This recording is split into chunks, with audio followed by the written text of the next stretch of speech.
ಹರೇ ಕೃಷ್ಣ ಎಲ್ರಿಗೂ. ಎಲ್ಲರೂ ಹೆಂಗದೀರಿ? ಆರಾಮಿದ್ದೀರಲ್ಲ? ನಾವು ಹಾವೇರಿ ಮಂದಿರಿ, ನಾವು ಮಸ್ತ್ ಅದೇವಿ. ನಾನು ಡೈಲಿ ಬಸ್ಸಲ್ಲಿ ಓಡಾಡ್ತೀನಿ, ಒಂದು 25 ಕಿಲೋಮೀಟರ್ಸ್ ಅಪ್ ಆ್ಯಂಡ್ ಡೌನ್. ಇವತ್ತು ನನ್ನ ಪಕ್ಕ ಬಸ್ಸಲ್ಲಿ ಒಂದು ಅಕ್ಕ ಕೂತಿದ್ರು.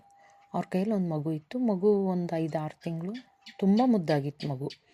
ಬೆಳ್ಳಗ ಉದ್ದ ಕೂದಲು, ಲೈಕ್ ಕೃಷ್ಣನ ಥರ. ನಾನು ಅಕ್ಕ, ನನಗೆ ಯೂಶ್ವಲಿ ಮಕ್ಕಳು ಅಂದ್ರೆ ಇಷ್ಟ. ಅಕ್ಕ ಒಂದು ಫೋಟೋ ತಗೊಳ್ಳ ನಿಮ್ಮ ಪಾಪದ್ದು ಅಂತ ಕೇಳಿದೆ.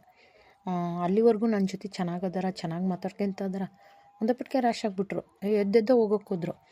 ನಾನು ಅಕ್ಕ ಎದ್ದೇನು ಹೋಗ್ಬೇಡ್ರಿ, ನೀವು ಅಂದ್ರೆ ತಗೊಂತೀನಿ, ಇಲ್ಲಾಂದ್ರೆ ಬೇಡ, ಫೋಟೋ ಏನು ತಗೊಳಲ್ಲ, ಕೂತ್ಕೊಳ್ರಿ ಅಂತ ಕುಂದಿರ್ಸ್ಕೊಂಡೆ. ನಂಗೆ ಅವಾಗ ರಿಯಲೈಸ್ ಆಯ್ತು, ಅಮ್ಮ ಅಂದ್ರೆ ಹಿಂಗಲ್ಲ. ನಮಗೆ ಯಾರಾದರೂ ಏನಾದರೂ ಒಳ್ಳೇದು ಮಾಡಲಿ ಕೆಟ್ಟದ್ದು ಮಾಡಲಿ ನಾವು ತಲೆನೇ ಕೆಡಿಸ್ಕೊಳಲ್ಲ.